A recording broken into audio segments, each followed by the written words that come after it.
Yun nga mga kumaritich, meron na naman tayong DepEd Advisory. Para po sa mga hindi pa nakakaalam ng panibagong advisory na to, ito po ay inilabas ngayong araw, April 12, 2024. Ito nga po palang advisory na to ay nakuha ko sa DepEd Philippines. Ito nga pala yung Tagalog version.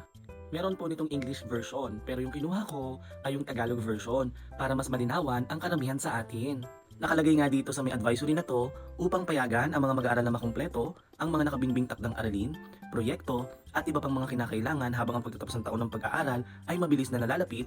Ang lahat ng pampublikong paaralan sa buong bansa ay magpapatupad ng asynchronous classes or distance learning. Ito po ay para sa April 15 at April 16. Gayon din ang mga tauhan ng pagtuturo at hindi nagtuturo sa lahat ng pampublikong paaralan ay hindi kailangang mag-ulat sa kani-kanilang istasyon o hindi sila pupunta sa kanilang mga working station. Gayunpaman, ang mga aktibidad na inorganisa ng regional at schools division offices tulad ng Regional Athletic